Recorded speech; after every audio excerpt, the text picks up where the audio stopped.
Assalamualaikum warahmatullahi wabarakatuh.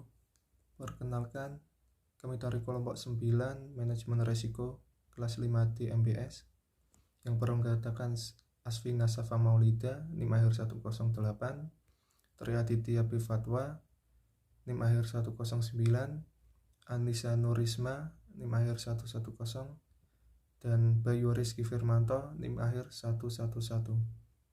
Di sini kami akan menyampaikan hasil dari diskusi kelompok kami, yaitu sebuah pokok pembahasan yang berjudul tentang manajemen resiko likuiditas. Pokok pembahasan yang akan kita bahas pada kali ini adalah yang pertama mengenai pengertian manajemen resiko likuiditas. Terus ada tujuan dari manajemen resiko likuiditas.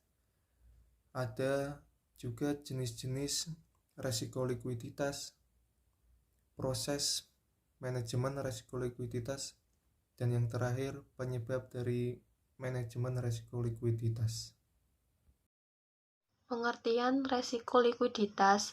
Likuiditas merupakan kapasitas entitas melunasi kewajiban lancar tanpa adanya kerugian yang tidak dapat diterima. Likuiditas mengacu pada jumlah uang tunai dan aset lain yang dapat dikonversi menjadi uang tunai. Sedangkan resiko dapat muncul akibat ketidakpastian kondisi. Resiko likuiditas adalah suatu resiko di mana sebuah perusahaan atau individu tidak dapat memenuhi kewajiban keuangan jangka pendek karena tidak mampu mengubah aset menjadi uang tunai. Tujuan manajemen likuiditas: A. Menjaga kecukupan likuiditas bank agar hutang bank dapat dilunasi setiap kali jatuh tempo. B. Menjaga kecukupan likuiditas bank untuk mendukung tumbuhan aset bank yang berkelanjutan. C. Menjaga tingkat likuiditas bank yang optimal untuk menjaga biaya pengelolaan likuiditas tetap wajar. D. Menjaga kepercayaan nasabah terhadap sistem perbankan. Jenis resiko likuiditas: A. Funding liquidity risk. Resiko yang muncul karena bank tidak mampu memperoleh sumber dana atau pinjaman pendanaan dari sumber lain. B. Market liquidity risk. Risiko yang disebabkan ketidakmampuan bank melikuidasi aset tanpa terkena diskon yang material karena tidak adanya pasar aktif atau adanya. Selanjutnya, proses manajemen risiko likuiditas. Proses manajemen risiko likuiditas dimulai dengan proses identifikasi risiko likuiditas untuk memahami proses aktivitas bank dan mengidentifikasi titik simpul yang rawan terjadi masalah risiko likuiditas.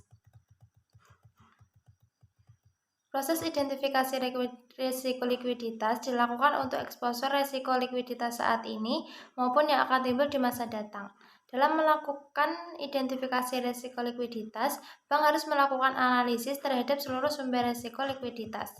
Pengelolaan likuiditas dapat dilihat dari dua elemen, yaitu elemen waktu dan elemen dampak. Elemen waktu menunjukkan jangka waktu di mana ketika kebutuhan likuiditas jangka pendek berbeda dengan kebutuhan likuiditas jangka panjang, sedangkan elemen dampak menunjukkan kondisi kerugian bank finansial maupun non-finansial yang diakibatkan masalah likuiditas. Untuk melakukan identifikasi risiko likuiditas dapat dilakukan menggunakan dua pendekatan, yaitu pendekatan struktur timing dari arus kas dan pendekatan kebutuhan likuiditas dari posisi off balance sheet. Setelah dilakukan identifikasi resiko likuiditas, selanjutnya dilakukan pengukuran resiko likuiditas untuk mengetahui besaran resiko likuiditas dan membandingkan dengan limit sehingga dapat diputuskan apakah perlu strategi khusus untuk mengatasi permasalahan terkait resiko likuiditas.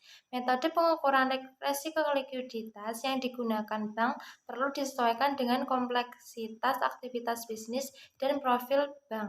bank wajib memiliki alat pengukuran yang dapat mengkuantifikasi resiko likuiditas secara tepat waktu dan komprehensif. Alat pengukuran tersebut meliputi proyeksi arus kas, rasio likuiditas, dan analisis liquidity gap.